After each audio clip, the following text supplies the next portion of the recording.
If you've ever stirred a scoop of protein powder into a glass of milk or blended it into your morning smoothie, you probably did it for a simple reason.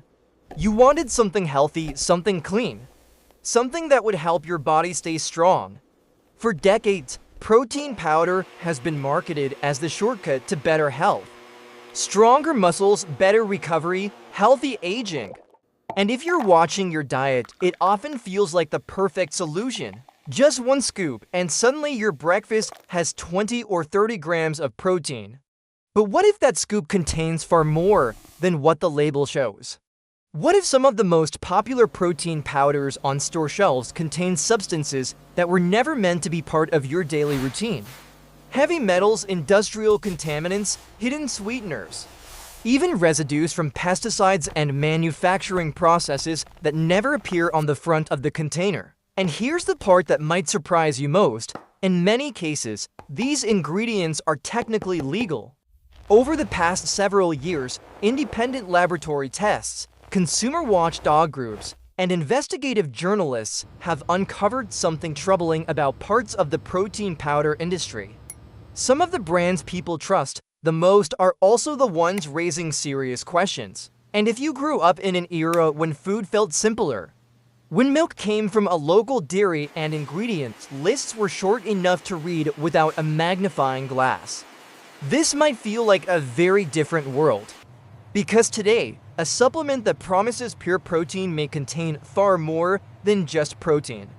In this video, we're going to walk through 15 protein powders that have raised serious concerns, from unexpected contaminants to ingredients many people don't realize they're consuming. Some of these brands are household names, some are sold in major retail chains, and a few are even marketed as the healthiest options on the market.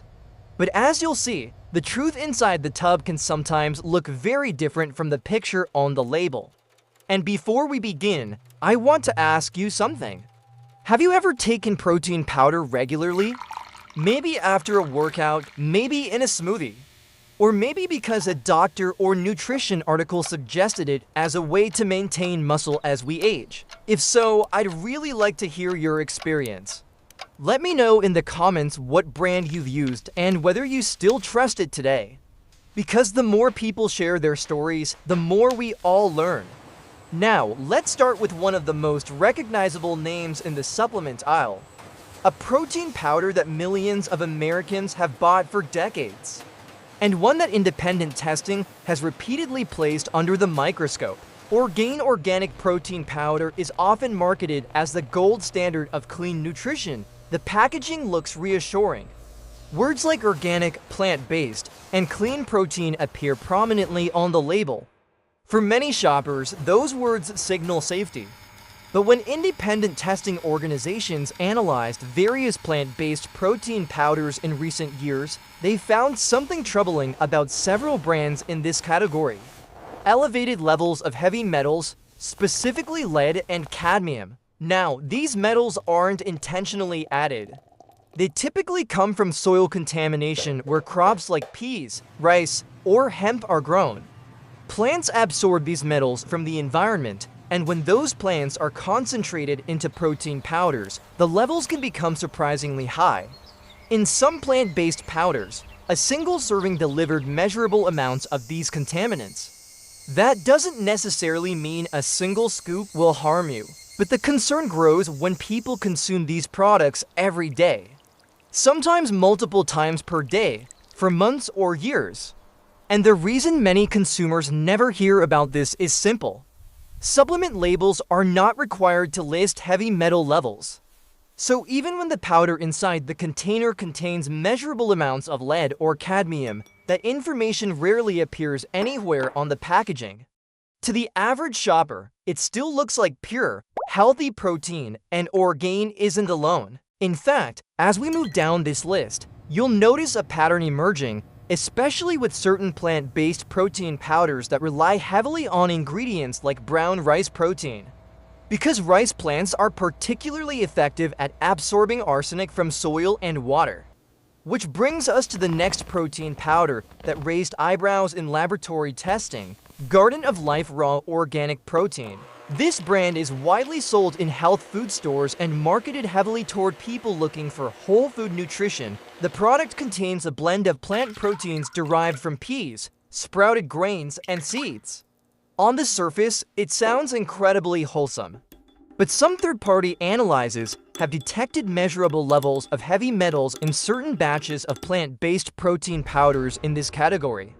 Again, the issue isn't necessarily intentional contamination, it's the concentration effect. When crops grown in mineral-rich soil are processed into powders, those trace elements can become far more concentrated than they were in the original plant. And when those powders become part of someone's daily routine, the exposure becomes consistent. For older adults trying to stay strong and maintain muscle mass, protein powders often feel like a convenient health habit. But many consumers assume that supplements are regulated as strictly as food or medication. In reality, the supplement industry operates under a very different regulatory system. Manufacturers are responsible for ensuring safety, but pre-market approval from regulators is not required in the same way it is for pharmaceutical drugs. That means testing often happens after products reach the market, sometimes years later. And sometimes only when independent organizations decide to take a closer look. Now, before we go further, it's important to be clear about something. Not every tub of these products contains harmful levels of contaminants. Manufacturing conditions, ingredient sourcing, and batch variations all play a role. But the discoveries raised an important question that many consumers had never thought about before. What exactly is inside the protein powders we trust? Because the next brand on this list isn't a niche organic supplement. It's one of the most recognizable sports nutrition brands in the world. And what researchers found in some protein powders from the broader industry raised concerns that surprised even experienced nutrition experts. Muscle Milk. If you've ever walked down the supplement aisle at a major retailer, you've almost certainly seen this brand. Muscle Milk became famous for its promise of helping athletes recover faster and build muscle more effectively. But when independent testing groups examined a wide range of protein powders several years ago, some products in the sports nutrition category showed measurable levels of heavy metals, including arsenic, cadmium, and lead.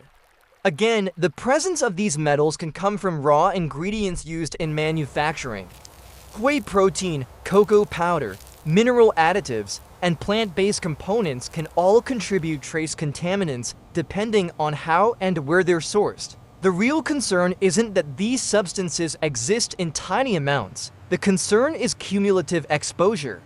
Because unlike a single food item you eat occasionally, protein powders are often consumed daily.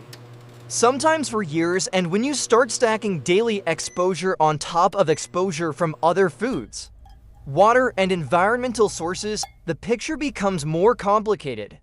Now here's where the story becomes even more interesting. Because not all of the surprises hiding in protein powders are heavy metals. Some of them are ingredients intentionally added. But rarely understood by the average consumer, artificial sweeteners, flavor enhancers, and ultra-processed additives designed to make protein shakes taste like dessert. One of the most popular examples comes from a brand that dominates the fitness market, Optimum Nutrition Gold Standard Whey. This protein powder is widely respected in bodybuilding communities and has been a top seller for years. But like many flavored protein powders, it often relies on artificial sweeteners such as sucralose or acesulfame potassium to create that sweet taste without adding sugar. For some people, these sweeteners are considered safe within regulated limits. But other researchers have raised questions about how frequent consumption may affect gut health, metabolic responses, or long-term dietary habits. And here's the interesting part. Many consumers believe they're drinking something similar to a natural protein drink. But when you examine the ingredient panel closely, you'll often find long lists of stabilizers, flavoring compounds, emulsifiers, and sweeteners. In other words, what looks like a simple protein shake may actually be a highly engineered food product. And the deeper investigators looked into the protein powder industry, the more examples they found. Products marketed as clean, products marketed as natural, and products that contained ingredients most consumers never realized were there. But the next protein powder on our list raised a completely different concern. Not because of heavy metals and not because of artificial sweeteners, but because of what independent testing revealed about ingredient accuracy. Meaning the label didn't always match what was actually inside.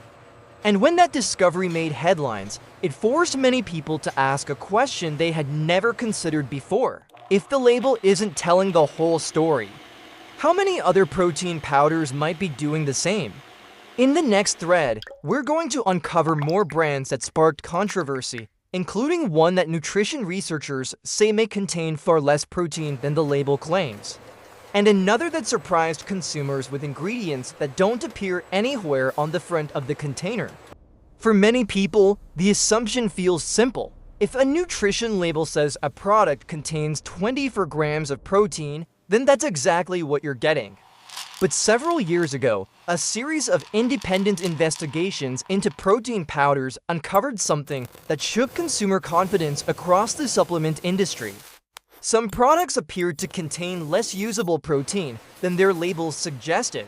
This issue became widely discussed in connection with several sports nutrition brands, including products associated with the company behind BSN Synthesix. Synthesix has long been marketed as a premium protein blend. The label promises a combination of whey protein isolate, whey concentrate, milk protein isolate, and other sources designed for sustained amino acid release. For many consumers, that sounded like a sophisticated formula. But analysts began examining how protein content was measured in supplements. Traditionally, protein levels are calculated by measuring nitrogen content in the powder. Since protein molecules contain nitrogen, laboratories estimate protein amounts based on nitrogen levels. The problem is that nitrogen doesn't come only from protein. Certain amino acids and additives also contain nitrogen, and if those compounds are included in the formula, they can inflate the apparent protein reading without providing the same nutritional value as whole protein. This practice became widely known in the supplement world as protein spiking. In simple terms, it means a product might test as having a high protein level even if some of that nitrogen comes from inexpensive amino acids rather than complete protein sources. Not every brand engages in this practice, and many companies have improved transparency in recent years. But when the concept first reached the public, it made many consumers wonder how accurate supplement labels really were. Because when people buy protein powder, they're usually paying for one thing, protein, and if the number on the label doesn't fully reflect what's inside the tub, that raises an obvious question. What exactly are you paying for? But inaccurate protein levels aren't the only surprise investigators have uncovered in this industry. Another issue that occasionally appears in supplement testing is the presence of pesticide residues. This concern has been raised in connection with some plant-based protein powders made from crops like peas, soy, and rice. One product that has been part of these broader discussions is Vega Protein and Greens. Vega markets its products as plant-powered nutrition designed for health-conscious consumers. The packaging emphasizes natural ingredients, vegetables, and plant proteins. But plant-based powders rely heavily on large-scale agricultural crops, and depending on where those crops are grown, trace pesticide residues can sometimes remain in processed ingredients.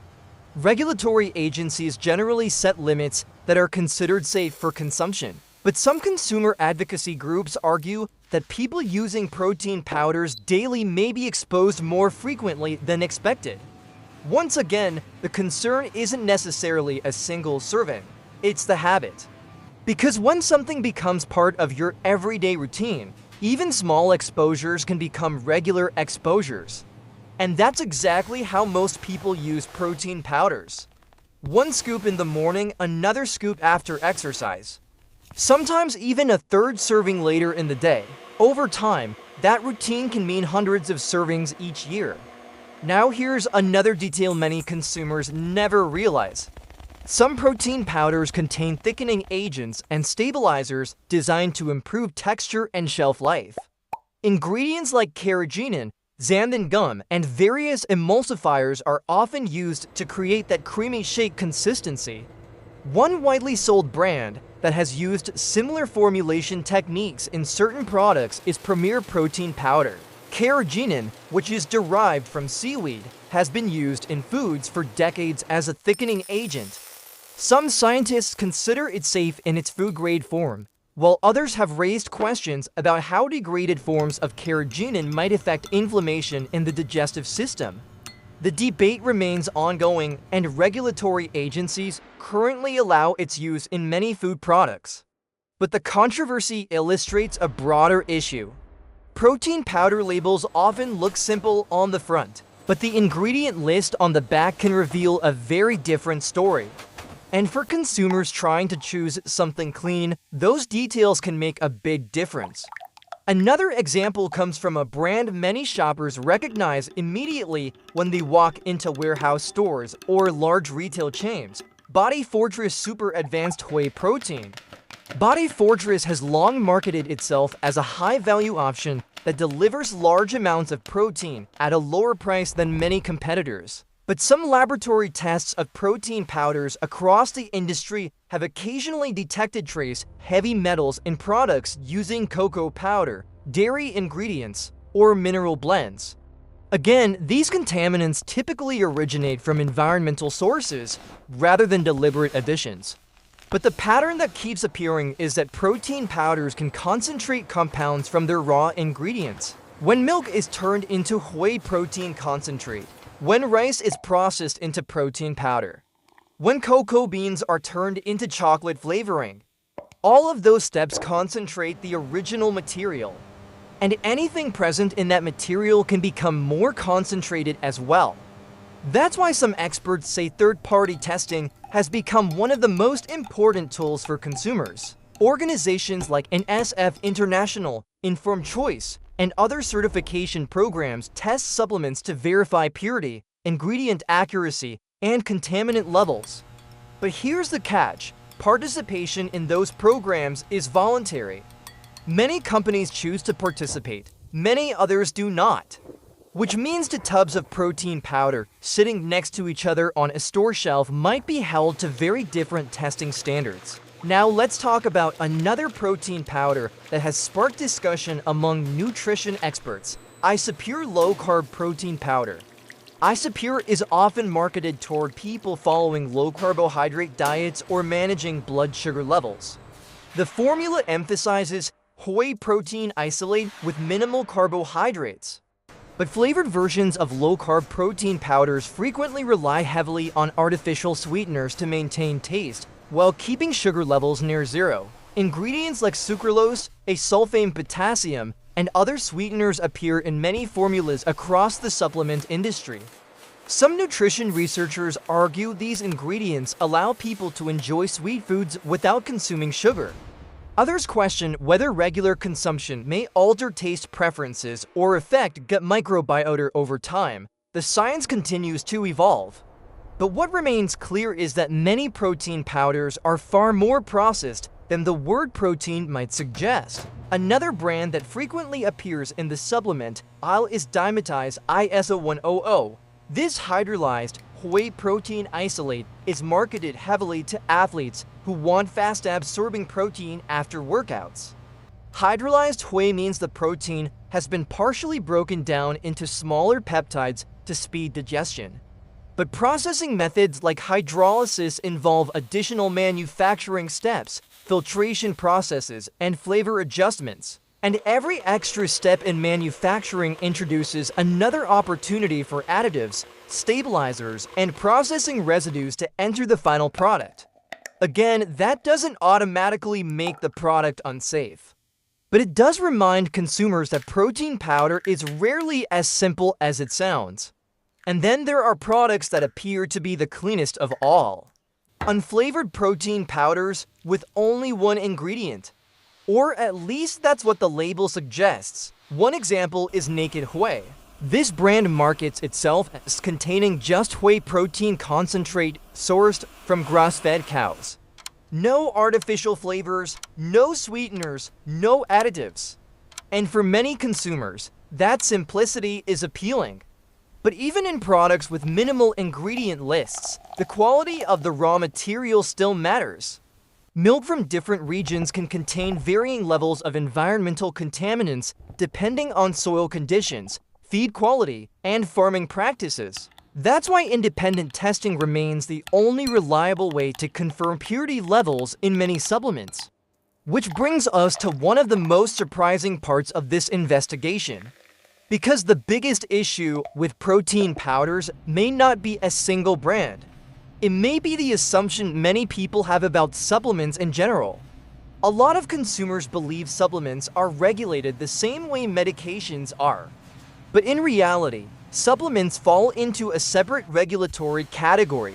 Manufacturers are responsible for ensuring safety and accurate labeling, but products do not go through the same pre-market approval process as pharmaceutical drugs. That means many issues only come to light after products are already widely sold. Sometimes through scientific research, sometimes through watchdog organizations, and sometimes through lawsuits or recalls. But the story doesn't end with concerns and controversy, because there's also good news. Consumers today have more information than ever before. Independent testing organizations publish reports. Certification seals help identify products that meet stricter standards. And many companies have begun investing more heavily in transparency and quality control. If you enjoy using protein powder, there's no need to panic or throw away every container in your kitchen. But it is worth asking a few simple questions before buying your next tub. Has the product been third-party tested? Does the company publish purity or contaminant reports? Are the ingredients clearly listed and easy to understand? And perhaps most importantly, do you actually need protein powder at all? For many people, protein can be obtained easily through whole foods like eggs, fish, yogurt, beans, nuts, and lean meats. Protein powders can be convenient tools, but convenience should never replace awareness. Because once something becomes part of your daily routine, it deserves a closer look. And if this video opened your eyes even a little bit, do me a favor. Share it with someone in your family who uses protein powder regularly. A workout partner, a spouse, or a friend who blends a protein shake every morning.